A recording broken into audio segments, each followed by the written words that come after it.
أهلا بيكم. أنا محمد رضوان. من حوالي شهر تقريبا طلع تقرير اللي هو بيطلع كل سنة عن أداء السوق المصري خلال 2024، أو بالتحديد مبيعات أكبر 10 مطورين في مصر. عادة بيكون أكبر 20 مطور. مبيعات أكبر 10 مطورين في مصر خلال 2024 تريليون جنيه مصري، وده رقم كبير طبعا. لكن أنا اللي يهمني نسبة الزيادة. نسبة الزيادة عن السنة اللي قبلها 203%، يعني تقريبا 200%. طيب ناس كتير هتقول ما هو ده بسبب التضخم فده طبيعي، فهي بالظبط. لا، مش هي. لو هنقارن في 2022 مثلا، كانت مبيعات أكبر 20 مطور كانت 312 مليار جنيه، واكبر 10 مطورين كان حوالي 220 مليار. يعني في زياده عن 2022 اربع اضعاف. يبقى ده مش بسبب التضخم. طبعا التضخم مؤثر في الرقم، لكن الاسعار ما زادتش اربع اضعاف، فيبقى اذا حجم المبيعات زاد. وفي سنه 2022 ال 312 اللي انا قلت عليها دي كانت زياده عن 2021 55%. اذا السوق دايما في تقدم والمبيعات بتزيد. برضو في حاجة تانية في التقرير مهمة جدا، ان 55% من الرقم ده كان في الساحل الشمالي فقط، وده موضوع مهم ودي نقف عندها شوية. طيب امال ايه بقى موضوع الركود ده؟ هل في ركود زي ما الناس بتقول، ولا السوق شغال وفي بيع وحركة؟ وايه توقعات 2025؟ ده اللي هنتكلم فيه النهاردة. خليك متابع معايا لاخر الفيديو.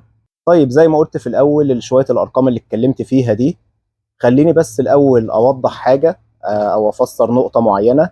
إن أي رقم بيتقال زي التريليون جنيه دي مثلا، هو ما بيكونش الرقم ده كله. يعني الناس ما نزلتش خلال السنة حطت تريليون جنيه، لا، ده بيكون المقدمات اللي هي عادة بتكون 10%، وخلال السنة بيكون الدفع كام قسط حوالي 10% تانيين. يعني بيكون تقريبا اتحصل حوالي 20% خلال السنة. طيب ايه موضوع الركود ده؟ هل السوق فيه ركود، ولا في حركة وفي بيع؟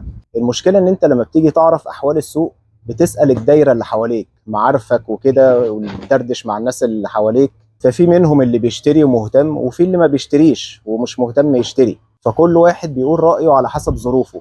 يعني مثلا اللي ما بيشتريش ومش مهتم هيقول لك يا عم هو في شراء، ده السوق نايم، هو حد بيشتري؟ انت بتصدق الكلام ده؟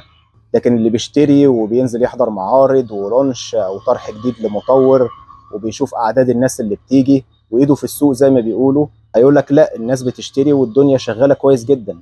ونفس الكلام اللي شغالين في المجال، مسوق العقاري، لو مسوق عقاري بيبيع كويس او شركته بتبيع كويس، هيقول لك لا، الدنيا شغاله وفي حركه كويسه في السوق.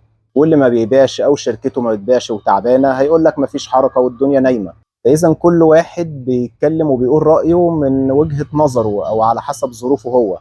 انما احنا اللي يهمنا في الاخر الارقام، ولو انها مش بتعبر عن السوق المصري بنسبه 100%، لانها عاده بتكون للسكني، انما هي بتعبر عن اتجاه السوق ده اكيد. وكمان موضوع الساحل الشمالي بقى عليه طلب عالي جدا، خصوصا خلال الاربع خمس سنين اللي فاتوا دول تقريبا.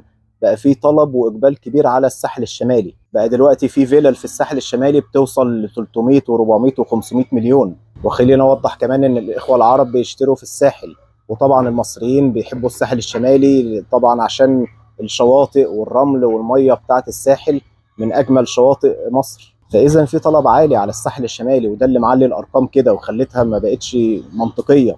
يعني فيلل ب 300 400 500 مليون، ده يعني ارقام غير منطقيه عمرنا ما شفناها في مصر. وهو ده اللي معلي النسبه في الساحل الشمالي. اسعار العقارات عاليه، مش عدد مبيعات اكتر. بالعكس، ممكن عدد المبيعات او حجم المبيعات في الساحل الشمالي ممكن تكون اقل بكتير من بقيه السوق، انما قيمه العقار نفسه مرتفعه، فهو ده اللي معلي الرقم. وهيعلى تاني السنه الجايه وهيفضل في تزايد. وكمان موضوع راس الحكمه والكلام ده كله، فهيفضل الرقم ده يعلى كل سنه. فاذا السوق فيه حركه عاليه وفيه طلب عالي. طيب في نفس الوقت في خبراء طلعوا بيقولوا ان في ركود في السوق. طب نصدق مين بقى؟ دول خبراء اللي بيتكلموا، مش ناس عاديه. هل في ركود ولا السوق فيه حركه؟ انا موافق على كلمه ركود، بس لازم اللي بيقول في ركود يوضح ركود فين بالظبط، فانهي نوع. الحقيقه الركود موجود في سوق اعاده البيع، وبالاخص اعاده البيع اللي تحت الانشاء او الخروج من العقود، لو هنقول المسمى الصح.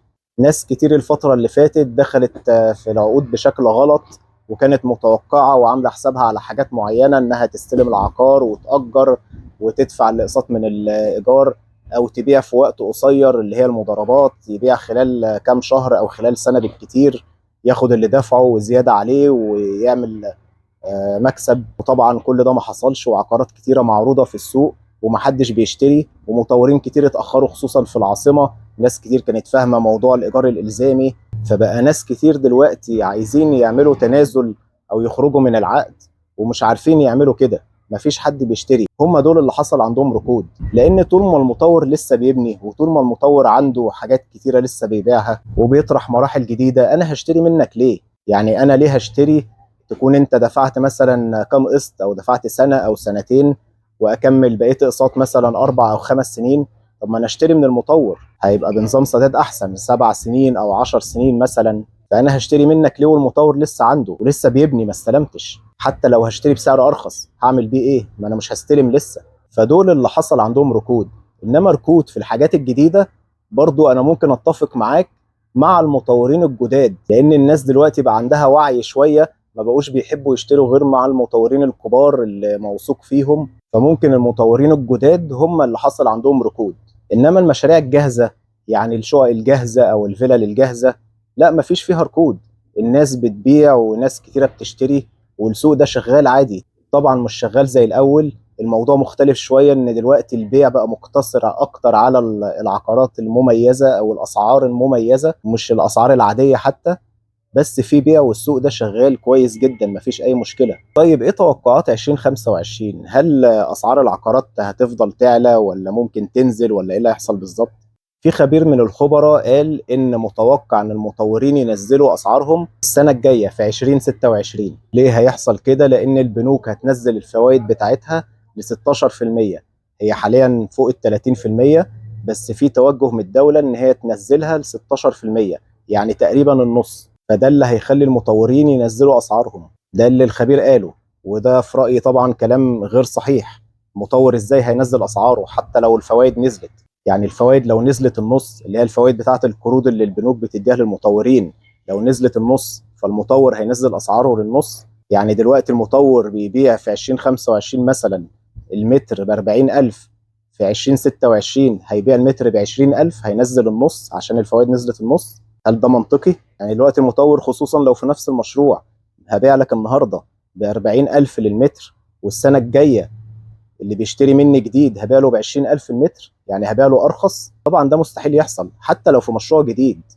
ازاي ابيع بسعر متر اقل وانا بايع للي قبلك بسعر متر اعلى؟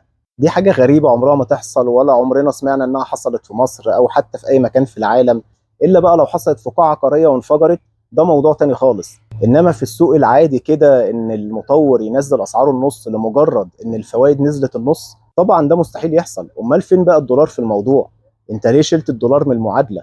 هو الدولار فيه اي توقعات ان هو هينزل؟ وانت عارف ان الدولار سبب اساسي في زياده اسعار العقارات واسعار المدخلات عامه. فده طبعا كلام غير صحيح. مفيش حاجه اسمها المطور ينزل سعره، الاسعار هتفضل في تزايد. انا بقول لك الكلام ده عشان ما تحطش في دماغك ان اسعار العقارات ممكن تنزل. محدش يقدر يقول لك كده، ولا حد يقدر يضمن لك كده حتى لو 100 خبير قال لك. عشان لو انت عندك نيه الشراء ما تبقاش حاطط الفلوس وشايلها، وده يقول لك الاسعار هتنزل، وده يقول لك وده يقول لك وده يقول لك استنى استنى الاسعار هتنزل، وتفاجئ ان الاسعار زادت. وده حصل لناس كتير جدا جدا جدا. انا برضو ما بقولكش اشتري، انا ماليش دعوه بالقصه دي تماما. انا شغلتي ان انا اساعدك تشتري لما تكون واخد قرار. انا مش هطلع بقى اقول لك يلا اشتري دلوقتي، الحق اشتري، لو استنيت شهر واحد بس الاسعار هتزيد، واشتري دلوقتي وكلمني يلا واشتري. والكلمتين دول انت وقت لما تكون جاهز للشراء، عندك القدره، ودي حط تحتها 1000 خط، هتعرف انك تسدد الاقساط بتاعه العقار ده بالكامل. اشتري، ما تستناش. وطبعا مش تشتري كده وخلاص، تعمل الواجب بتاعك، تشوف المطور اللي هتشتري منه، تحدد هدفك، بتشتري ليه، الكلام ده كله انا كنت اتكلمت فيه في فيديوهات قبل كده. انما بشكل عام، هل السوق في حركة ولا في ركود؟ لا، السوق في حركة، وحركة كويسة جدا. والسنة الجاية هيبقى في حركة اكتر، والاسعار هتفضل تتزايد. انا مش حابب اطول عليكم اكتر من كده. اتمنى اكون افدتكم، وزي ما انتم عارفين طبعا لو احتجت مني اي استشارة او اي مساعدة تقدر تكلمني في اي وقت. كان معاكم محمد رضوان، واشوفكم الفيديو الجاي. شكرا.